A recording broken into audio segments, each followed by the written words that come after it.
नमस्कार, मैं doctor Anjali Dubey Gideon history channel में पुनः आपका स्वागत करती हूँ। हमारा जो आज का विषय है वह कृषक आंदोलन से संबंधित है। तो हम बात कर रहे हैं कृषक आंदोलन क्या है। भारत में अंग्रेजी साम्राज्य का एक प्रमुख प्रयास भारतीय कृषि व्यवस्था को छत विक्षिप्त करना था।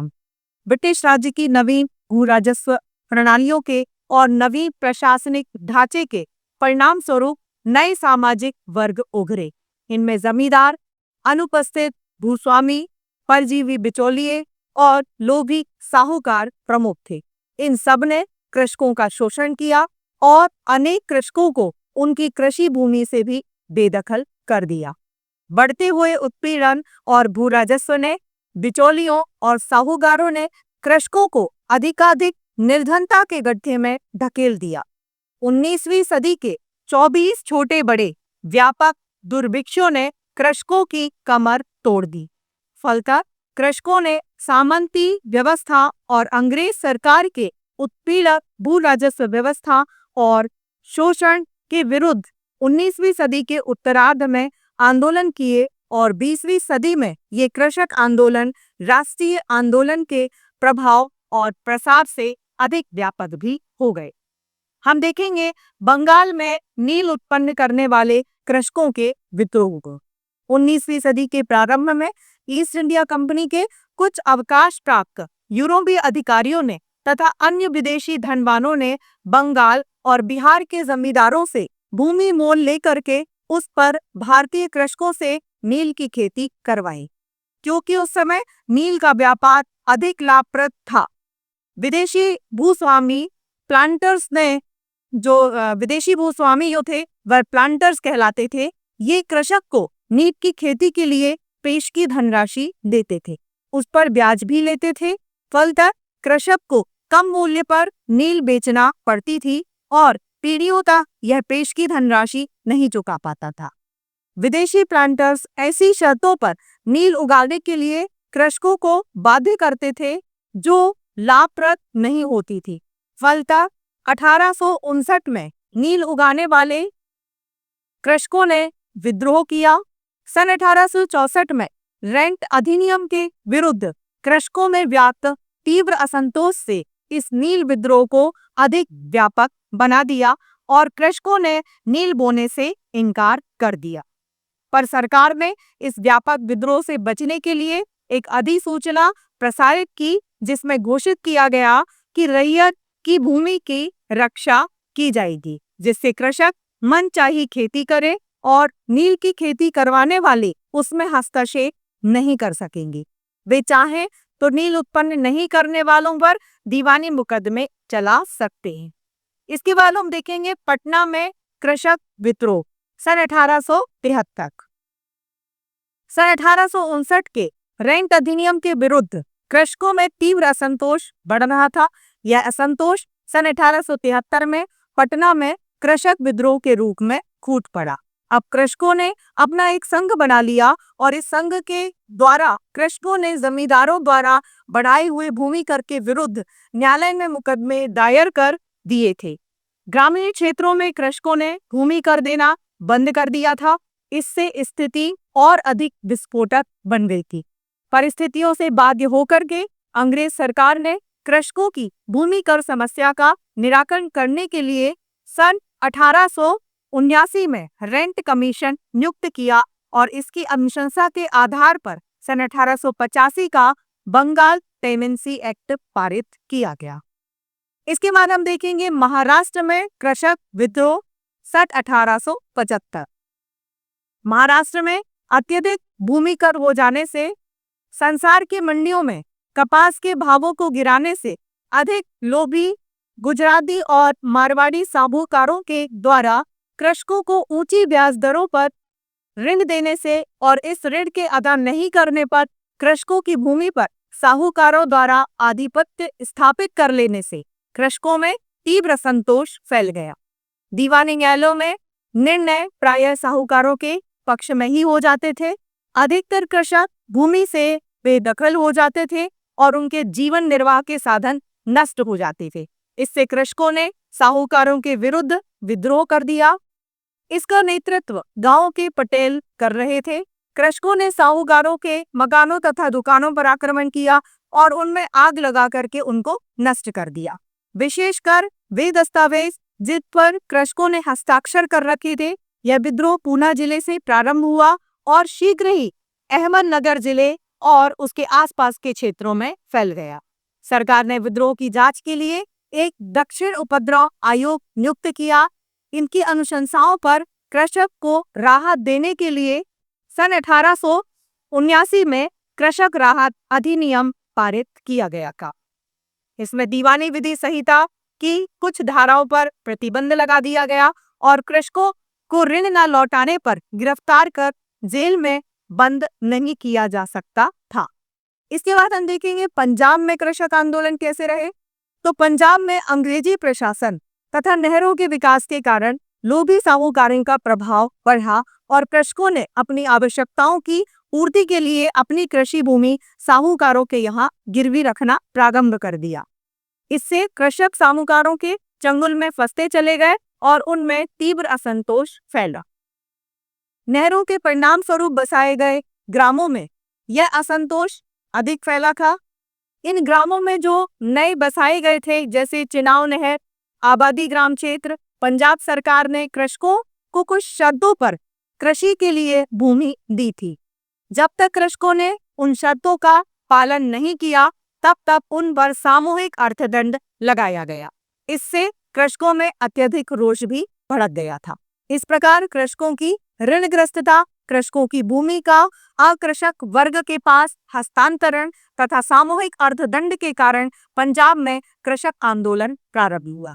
कृषकों की समस्याओं के निराकरण के लिए सन 1900 में पंजाब में भूमि अन्यायक्रमण अधिनियम पारित किया गया था। इसके अनुसार जनसंख्या को 3 प्रमुख भागों में विभक्त कर दिया गया। प्रथम कृषक, द्वितीय कानून द्वारा स्थापित कृषक जो यद्यपि कृषक नहीं थे परंतु इनको कृषि भूमि में विशेष अभिरुचि और लगाव था, तथा तृतीय शेष जनसंख्या जिसमें साहूकार, शिल्पी आदि वर्ग थे। नए अधिनियम के अनुसार प्रथम वर्ग के कृषकों को दूसरे और तीसरे वर्ग के लोगों को अपनी भूमि बेचने या गिरवी रखने की अनुमति नहीं थी। दूसरे और तीसरे वर्ग के लोग परस्पर भूमि क्रय विक्रय कर सकते थे या गिरवी भी रख सकते थे। इस प्रकार कृषि भूमि के हस्तांतरण पर कुछ प्रतिबंध लगाए गए। कृषकों ने अपने लगान तथा अन्य समस्याओं के निराकरण के लिए सन 1906 में लाला लाजपत राय और अजीत सिंह के नेतृत्व में आंदोलन किया और कुछ सफलता भी प्राप्त की। इसके बाद हम बात करेंगे गांधी जी द्वारा कृषक आंदोलन।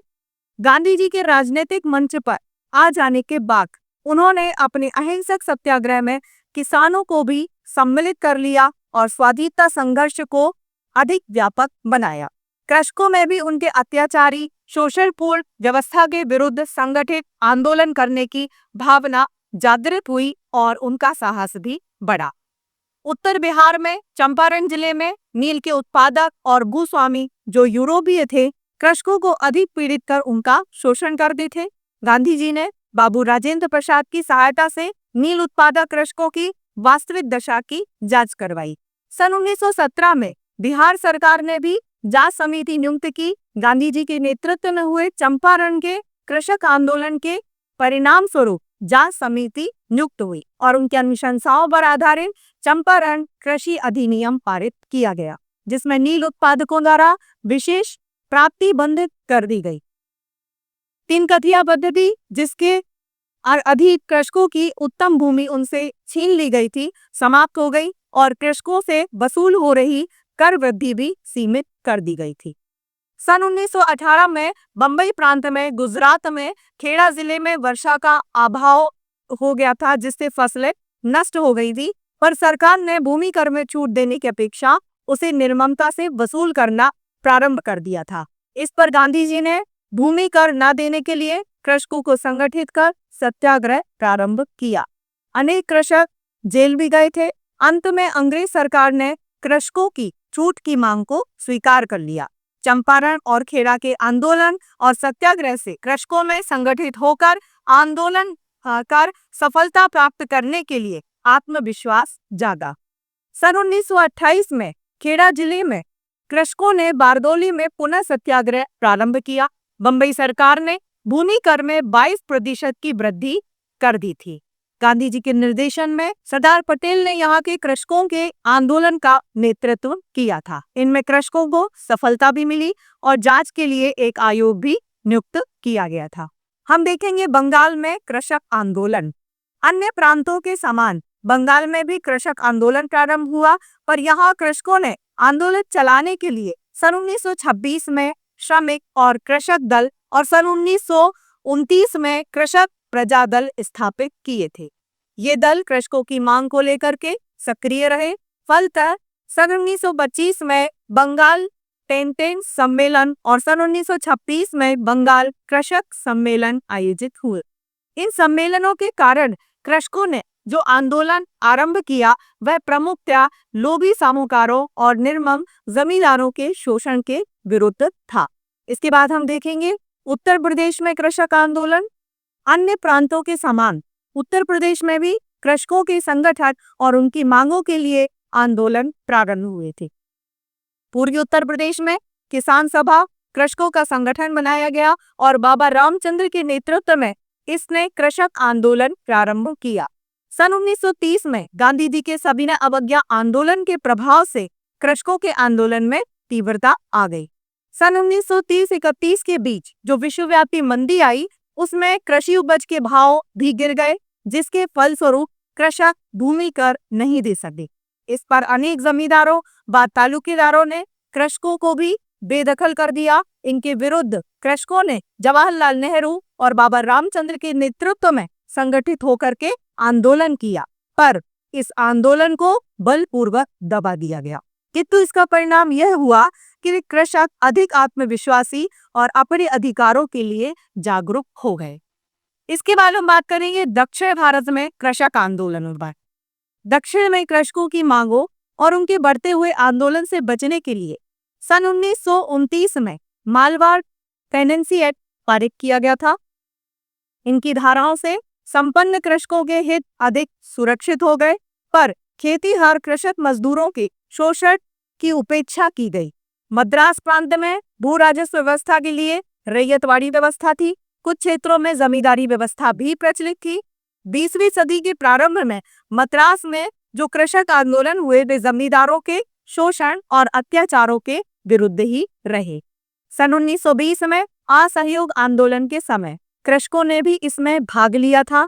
इससे उनमें अपने अधिकारों के प्रति जागृति उत्पन्न हुई। इससे कृषकों के विभिन्न संगठन भी बनने लगी। मैं आशा करती हूँ कि आज के इस वीडियो के माध्यम से आपको संपूर्ण भारत में कृषक आंदोलन किस प्रकार हुए थे यह आपको विस्तार से समझ में आ गया होगा। धन्यवाद। आज का वीडियो जिन संदर्भ ग्रंथों पर आधारित है वे आपकी स्क्रीन पर हैं। आप उन्हें देख सकते हैं और इनका अध्ययन कर सकते हैं। यदि आपको ये वीडियो अच्छा लगा और भविष्य में आप भारतीय एवं विश्व इतिहास को क्रमबद्ध रूप से जानना चाहते हैं तो आप इस चैनल को लाइक करें और सब्सक्राइब का बटन दबाएं। आपके सुझाव सदैव आमंत्रित रहेंगे। साथियों, इस चैनल का उद्देश्य किसी भी रूप में व्यवसाय बिल्कुल भी नहीं है। इस चैनल के द्वारा संपूर्ण इतिहास का ज्ञान पूर्णतः निःशुल्क प्रस्तुत किया जाएगा। धन्यवाद।